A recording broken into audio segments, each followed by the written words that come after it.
بسم اللہ الرحمن الرحیم۔ حضرت آدم علیہ السلام کی کہانی قرآن و حدیث کی روشنی میں۔ السلام علیکم ناظرین، آج کی اس ویڈیو میں ہم آپ کو حضرت آدم علیہ السلام کی تخلیق، ان کی آزمائش، جنت میں قیام، ابلیس کی انکار سجدہ اور زمین پر بھیجے جانے تک کا مکمل مستند قصہ سنائیں گے، وہ بھی صرف قرآن و صحیح احادیث کی روشنی میں۔ یہ ویڈیو آپ کی معلومات بھی بڑھائے گی اور ایمان بھی تازہ کرے گی۔ آئیے شروع کرتے ہیں۔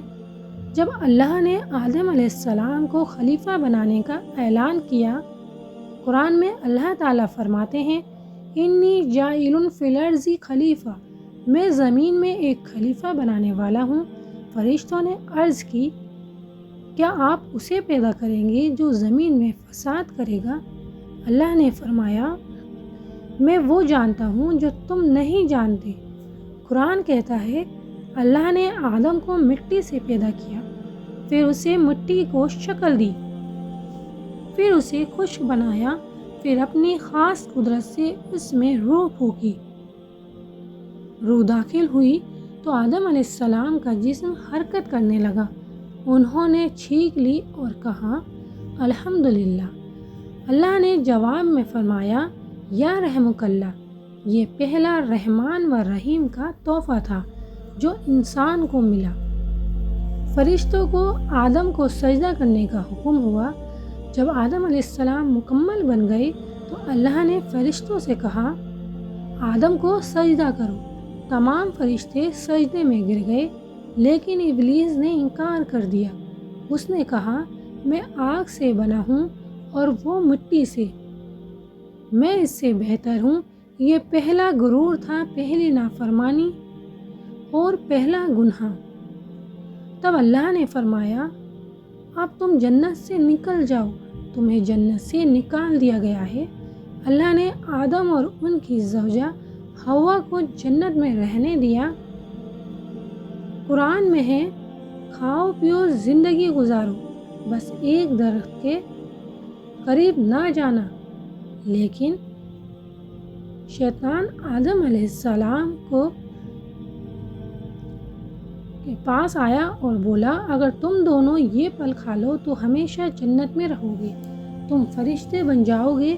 یہ محض دھوکہ تھا، انسان کی پہلی لغزش۔ شیطان کے بہکاوے میں آ کر آدم اور حوا نے وہ پھل کھا لیا۔ جیسے ہی کھایا، ان پر جنت کی پوشاک ہٹ گئی، شرم محسوس ہوئی اور وہ پتے توڑ کر خود کو ڈھانپنے لگے۔ اسی وقت آسمان سے آواز آئی، اے آدم، کیا میں نے اس درخت کے قریب جانے سے نہیں روکا تھا؟ آدم بہت روئے، گڑ گڑائے اور یوں کہا، ربنا ظلمنا انفسنا، اے ہمارے رب، ہم سے غلطی ہو گئی۔ اللہ نے انہیں معاف کر دیا اور اس معافی کے بعد ہی انسانیت کو بقا ملی۔ پھر اللہ نے فرمایا، اب تم زمین پر جاؤ گے، وہاں تم رہو گے،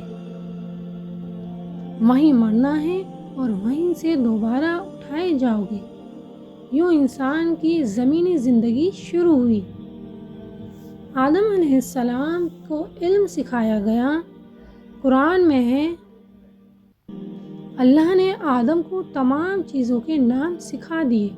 یہ انسان کی خصوصیت ہے جو نہ فرشتوں کو ملی نہ جنات کو۔ آدم علیہ السلام نبی مقرر ہوئے۔ زمین پر آنے کے بعد اللہ نے آدم کو ہدایت دی، کتاب دی، احکام سکھائے، اور وہ پہلے انسان ہی نہیں، پہلے نبی بھی تھے۔